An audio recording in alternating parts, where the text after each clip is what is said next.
droit de partir, mais pas d'effacer. On dit qu'on peut partir, changer d'horizon, refaire sa vie, suivre ses raisons. Mais un enfant, c'est pas un carton qu'on déplace sans regarder l'impact, sans question. Partir, oui, mais prévenir avant, pas disparaître en avançant. Parce que l'amour d'un parent, ça se respecte, ça se protège dans le temps.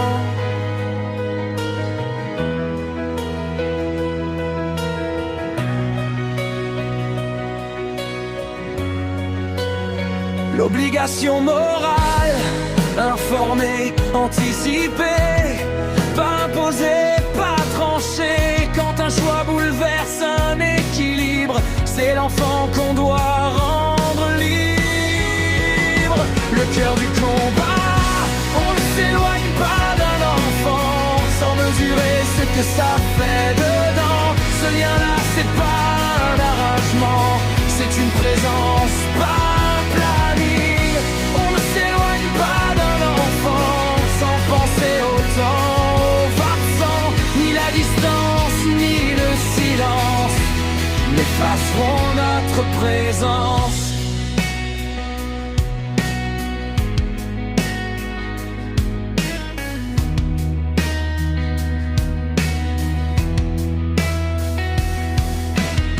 Quand la justice doit réparer, quand la route devient trop longue, quand les week-ends deviennent des songes, le juge est là pour rééquilibrer, pour protéger, pas pour punir, jamais changer les règles, revoir les temps, partager les frais équitablement. Parce qu'aimer, c'est pas un privilège, c'est un droit qui protège.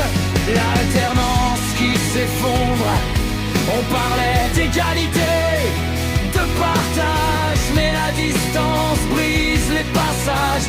Un sac trop lourd, des trains trop tôt, des enfants fatigués avant les mots. Quand l'éloignement devient une barrière, la stabilité devient nécessaire. Pas pour gagner, pas pour dominer, mais pour que l'enfant puisse respirer. On ne s'éloigne pas d'un enfant sans mesurer ce que ça fait dedans. Ce lien-là, c'est pas un arrangement, c'est une présence, pas un planning. On ne s'éloigne pas d'un enfant sans penser au temps, aux absents, ni la distance, ni le silence n'effaceront notre présence.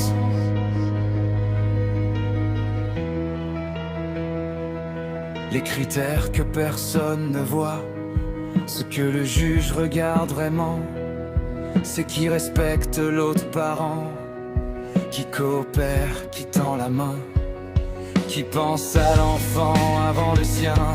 Les accords tenus, les gestes sincères, ou les fêtes accomplies sans lumière. Car partir sans jamais proposer, c'est déjà commencer à priver. Quand l'éloignement devient une faute, ne pas prévenir, ne pas discuter, changer d'école, tout décider, empêcher l'autre d'exister.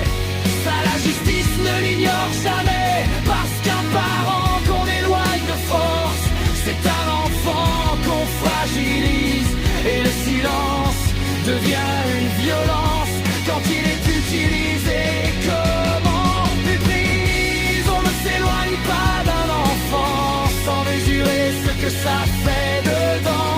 Ce lien-là, c'est pas un arrangement, c'est une présence, pas un planning.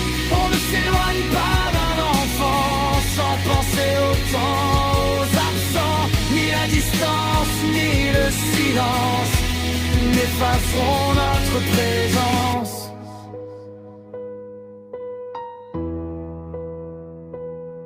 La ligne rouge, quand on empêche de voir, quand on empêche de parler, quand on empêche d'aimer.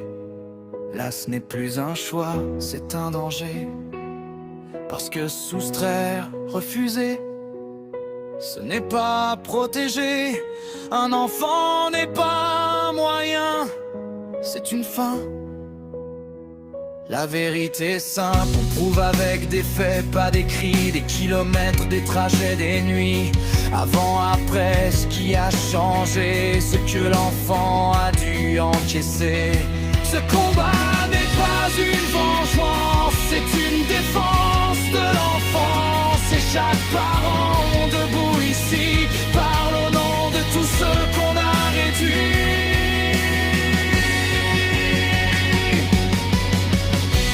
On ne s'éloigne pas d'un enfant sans mesurer ce que ça fait.